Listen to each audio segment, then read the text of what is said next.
Corazón, corazón. You gotta have heart. What's going on, everyone? I'm Jaren, and today we are talking about Apartment 7A.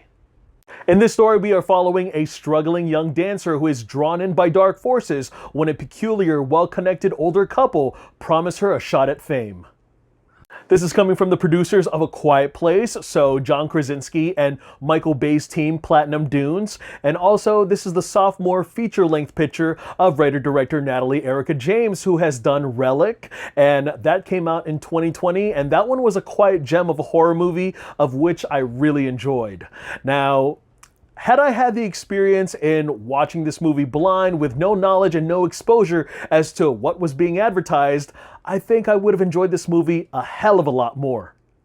Rosemary's Baby is considered a horror classic, especially a product of the 60s, whether you know it from the novelization of Ira Levin or the motion picture by Roman Polanski. And might I go a little tangent, is where I hate when people play the select hate on whether it comes down to separating the art from the artist, especially when you talk about a movie like Jeepers Creepers, and some people refuse to talk about Jeepers Creepers because it relates to, someone who has sexually assaulted minors, and we shouldn't, give any of that movie grace because it'll be pretty much praising the director. Well, you know what? Roman Polanski pretty much did the same thing, and people still love Rosemary's Baby for some reason. And on that note, I've actually only seen Rosemary's Baby twice, and I am not a fan of it. As a horror classic, I think it's something that I got into just way too late, and with everyone kind of building it up and hyping it up, talking about the ending all the time, how much of that was a shocker, I just thought that that's all it had going for it on a 137-minute runtime. Upon second viewing, I did learn to appreciate it considering how many other films have taken inspiration from it. Heck, even earlier this year, there's actually 2 movies that follow the trope of pregnant with the devil's offspring trope, and that is Immaculate and The First Omen. Apartment 7A doesn't just serve as a prequel to the original film, but also a soft reboot. We do have the setup where we have the stage performer come to the Bramford building and meets the cast of it for the very first time before Rosemary even steps into the picture. And for the most part, most of the story beats really kind of go hand in hand, especially with what Rosemary went through in her ordeal. And I gotta say, unlike last year's Paramount Plus original prequel, Pet Sematary Bloodlines, I think 7A really sticks to the original source material, and that's going to make a lot of fans happy, very pleased, but it's also going to be a challenge to justify its existence. Starting off with the positives, as a casual viewer, as someone who doesn't hold much of a memory of that original film, I thought this was exceptional. I really admired the production of the mid-60s New York as well as the Broadway scene that brought Terry, played by Julia Garner, into the limelight. And there's even a musical number in here that I really admired, especially because of the way that they execute it. They showcase a lot of glamorous choreography and costume designs that even the bedazzled choice look of the devil looked pretty interesting. Now, I haven't had the chance to really experience nor get to check out a lot of the filmography of Julia Garner. I know that a lot of her talent is seen on TV, especially the critically acclaimed Ozark, but here she delivers a phenomenal performance, very outstanding, and I honestly can't wait to see her do more horror, maybe next year's Wolfman movie for sure. And here she is playing Terry D'Onofrio, who has suffered a occupational injury and is very much struggling, and you really admire and root for her into making it in the Big Apple and getting a chance to dance with the greats. The psychological torment that is bestowed upon her during an unexpected pregnancy does offer a lot of popcorn thrills and scares, as well as a lot of this looming dread that is present during the more somber moments, and it is brought out and seen in Garner's eyes, kind of an ode to the way that Mia Farrow did Rosemary. And then we got Diane Wiest, who I have not seen since The Lost Boys. She dishes out an animated and lively performance as Minnie Castevet, and the way that she says things, the way that she does things is a step with ill content, but she does it in a way that's so warm and inviting and somewhat smothering. I even think that her New York inflections were very charming. Like, one of my favorite lines of hers was, "Come on, little onion, chop chop." And then there were a few unnerving moments where a lot of her true colors get projected, especially with some of her very tense monologue scenes and that one moment where she's cutting Terry's hair.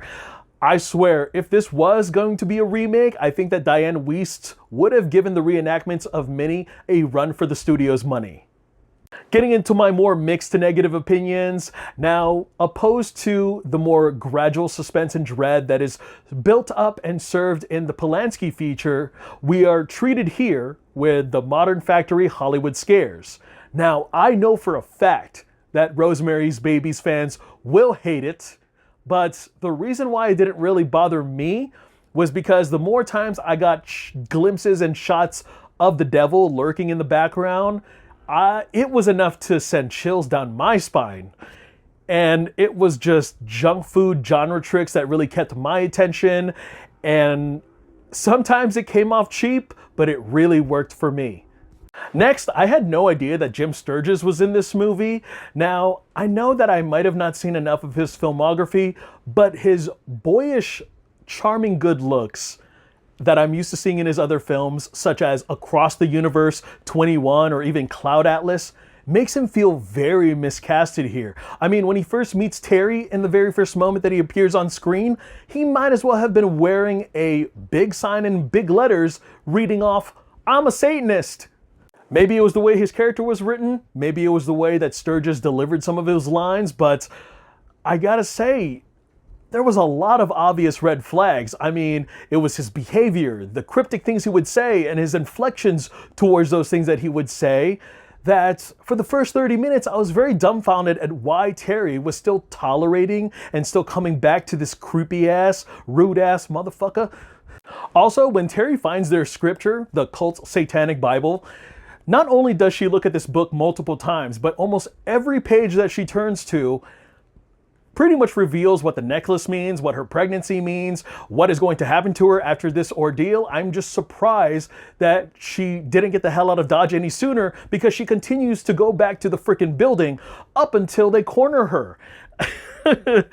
And by the way, may I add, I hated how insecure she was and how much she had to second guess herself. A lot of her revelations, thinking that a lot of the things that she is doing was invalid, or that she didn't believe what was happening to her. And that made it really difficult. And I understand, but it just made it very difficult to sympathize with her towards the third act. Overall, this may not be Natalie Erica James's best follow-up to her phenomenal debut, but you can tell that she was very passionate about that original film and really wanted to lend her own voice to it while pleasing the fans. Also, Garner's Showcase is a fine example of her potential and capable of tackling big screen blockbusters down the road. Maybe next year's Fantastic Four, huh? This is probably a story that didn't necessarily need to be conceived, no pun intended, but I think it's still an interesting watch. Alright guys, that's all I got to share about that movie. Go ahead and check it out. It's streaming for free on Paramount Plus if you got it. Thank you guys for taking some time out of your day to hear me talk some movies. I'm Jaren Banawag. Look forward to more reviews, and I will see you guys at the theater. Take care. When the odds are saying you never win, that's when the grin should start.